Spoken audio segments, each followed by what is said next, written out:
ভাবি কিস্তি দেওয়ার সময় হয়েছে, একটু বারে তো কিস্তি আলা সাররা ঝগড়া বাজায় দিব। এই কিস্তির জ্বালা তো আর ভাল লাগে না ভাবি। কি করবো, আমার কি ভাল লাগে? তার থেকে মনে হয় দোজকে অনেক শান্তি আছে। দোজকের টিকিট কি আমি হাইতে দিয়ে গেছি নাকি নিজেই তেল মেরে নিয়ে আইছেন? ভাই আরে রাহেন আপনার ভাই, বিভাগ সদস্যকে কিস্তি দেওয়া শেষ আর আপনি কোনেকার রাজরানী হয়ে বয়ে রয়েছেন। ভাই এখনো জোগাড় করতে পারি নাই। আমরা যে কতটা বিপদে আছি তা তো আপনি ভালো করেই জানেনই। আপনার বিপদ দেখলে এনজিও চলবো না, ঝড় বৃষ্টি মানবো না, কিস্তি আমরা ছাড়বো না। ঘরে যদি স্বামীর লাশও থাকে, আগে কিস্তি পরে দাফন। কিস্তিটা অফিসে দিয়ে এন, নইলে ঘরে বেড়া থাকবো কিন্তু চাল থাকবো না। কথাটা মনে থাকে জানো, যত সব।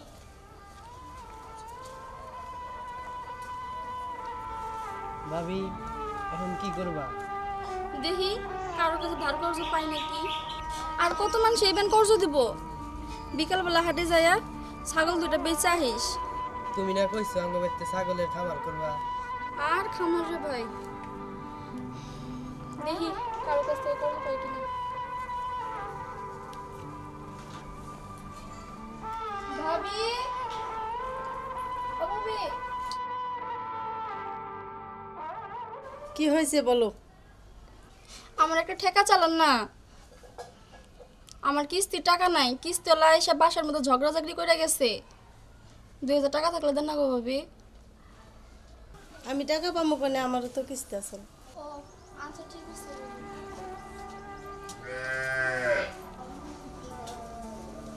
পারভেজ ভাই 2000 টাকা কর্জ দেন না। দোকান বাকি রয়েছে অনেক, সেগুলোই দেন না, আবার টাকা কর্জ চান। আমনের বৌনা মনে হয় আজকেও কিস্তি টেহা নাই। হ ভাই, থাকলে 2000 টাকা দেন না ভাই। কয়েকজনের কাছে গেছিলাম কিন্তু পাই নাই। পামই বা কেমনে, বেবাগিরি তো কিস্তি। কিস্তি নামের ক্যান্সার রোগে যারা কিস্তি তোলে তারাই শুধু ভোগে না, প্রতিবেশীরাও ভোগে। যেমন কিস্তি তোমার আর টেহাগুলোর নাকতাছে আমার। ডেরি মিল্ক নাই। তা কবে দিবে? বিকালবেলা আমার দেওয়ার হাটে পাঠামো, ছাগল দুটো বেঁচে আপনার টাকা দিয়ে দেবো ভাই। আজকে দেওয়া লাগবো না, আমি আবার এক জায়গায় যাবো তো, আইলে তুমি দিও। আচ্ছা ভাই। আচ্ছা ভাবি ছাগল বেঁচে আইসো? হ্যাঁ।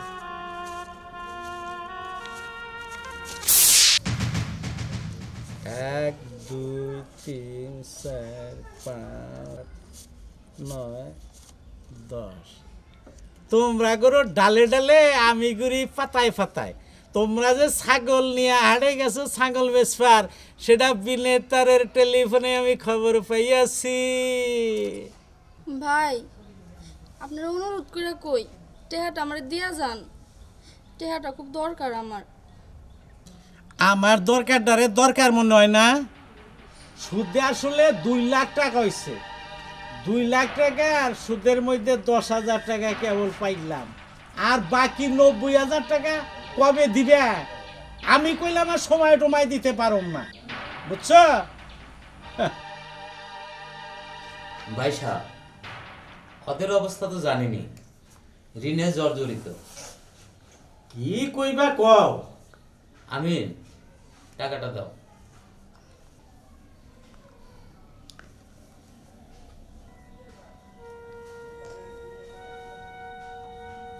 ধরেন ভাই সাহেব। আচ্ছা,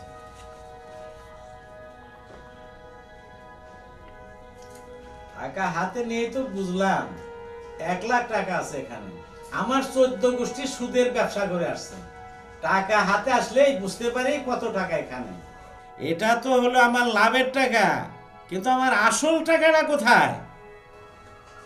ভাই সাহেব, এইটাই আসলটা। লাভেরটা মানে মাফ করে দেন। এ পর্যন্ত আমি যে 2 লাখ টাকা সুদই দিছি। দিলাকে মূল টাকাটা দিয়া দিলে তো আর সুদ দিতে হইতো না। এখন নানান হাস্তর নিয়ে আসছো, সুদ দিতে পারবা না। হ্যাঁ মিয়া কি সব কয় না কয়। ভাই দুনিয়াটা 2 দিনের, আপনি যত টাকার মালিক হন না কেন এই খালি হাতেই কবরে যাবো। আরে আমারে জ্ঞান দিতে আইসো না, তোমার সে হাদিস কোরআন আমি বেশি জানি। ঘুষ খাওয়া হারাম, সুদ খাওয়া হারাম। কোরআনে শুকুর খাওয়া নিষেধ করেছে 4 বার, আর এই সুদ খাওয়া নিষেধ করেছে হলো 7 বার। এনা সবই জানি, যাই নাই আমরা এই ব্যবসা করতেছি, বুঝো নাই? সুদ খাইলে 70টা পাপ হয়, তার মধ্যে ন্যূনতম পাপ হইল একবার সুদ খাইলে নিজ মায়ের সঙ্গে যেমন 35 বার জেনার সামিল হইয়া যায়। আমারে বুঝাইতেইছো, বুঝি না আমি এগুলা। এত কিছু জানার পরেও আপনি সুদের ব্যবসা করেন? হ্যাঁ করি।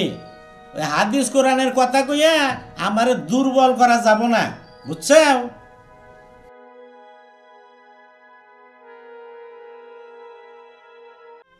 হাসিফ ভাই চলেন, এদের মন শুকুরের শরীরে চেতেও নোংরা। এদের সাথে কথা বাড়িয়ে লাভ নেই। এই চলো হাসিফ ভাই চলেন। যাও যাও।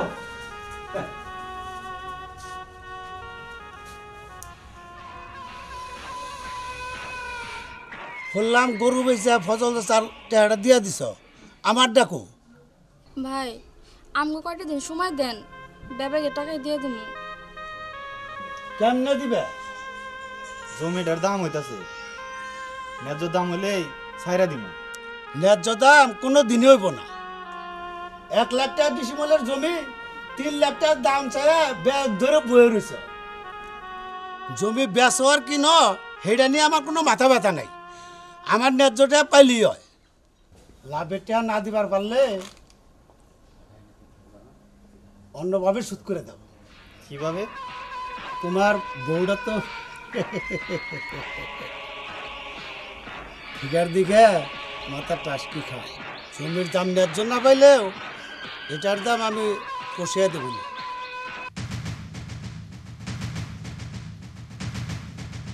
বসির ভাই, এমনি মানুষের এমন রাগ মানায় না, আমার হাত পাও কিন্তু রাগাহি নাই।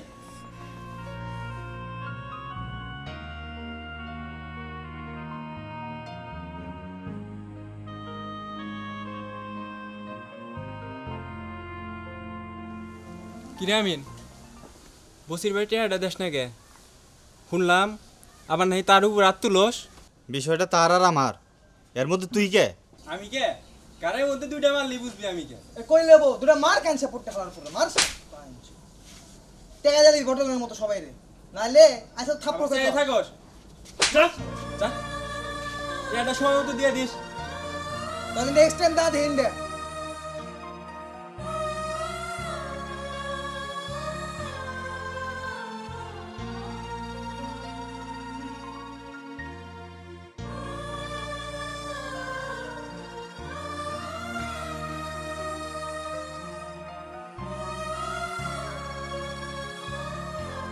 লাভের টাকা না দিবার পারলে অন্যভাবে সুদ করে দাও। কিভাবে? তোমার বউটা তো ঠিকার দিকে মাথা টাসকি খায়। জমির দাম ন্যায্য না পাইলেও এটার দাম আমি পোষিয়ে দেব না।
বউ বউ এই বউ এই তুই এটা কি করলি বউ বউ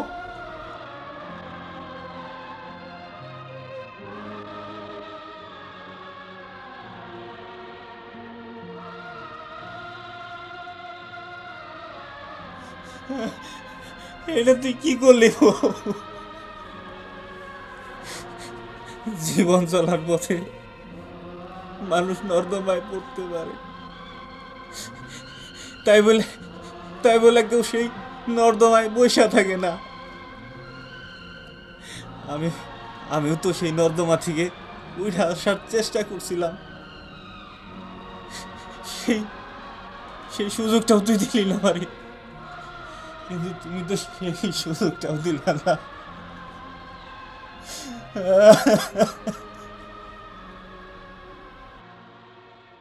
বিদেশ যাওয়ার বিপক্ষে আমি না, কিন্তু অনেকেই তো দেশে কাজকর্ম করে খাইতেছে, আর অনেকেই স্বাবলম্বী হয়েছে। তুমি মানা করো না, 3টা বছর বিদেশ খাইতে আহি, আর আমাকে একটা ভবিষ্যৎ আছে না। 3 বছর পর তুমি যা কইবা তাই শুনবো, আর যে কাম করবার কবা আমি তাই করবো। বিদেশ যেতে যে টাকা লাগবো আরও তো দরকার। সেটা নিয়ে তুমি চিন্তা করো না, 1 লাখ টাকা ধার করবো। বিনা লাভে কি কেউ তোমারে ধার দিব? 3 মাসের মধ্যে আমি শোধাইয়া দিব। তোমার যা মন চাই করো, কিন্তু তোমার এই যুক্তির সাথে আমি একমত না।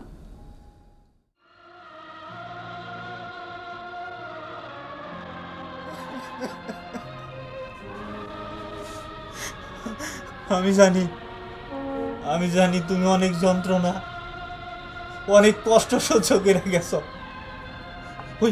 ওই সুদ করে না আমাদের দুর্বলতার সুযোগ নিয়ে ওই সুদখোররা তোমার যে নোংরা কথা কইছে, আমি জানি তুমি সেটা সহ্য করতে পারো না। বিশ্বাস করো বউ, আমি সহ্য করতে পারি নাই, আমি সহ্য করতে পারি নাই।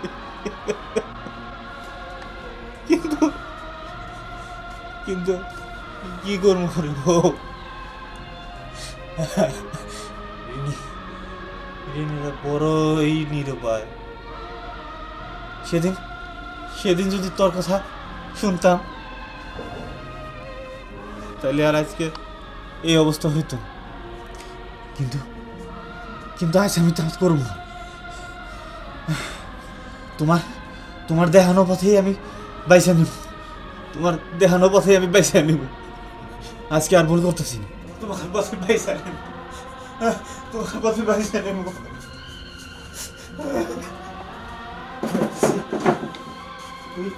চিন্তা করিস না, আইতেছি।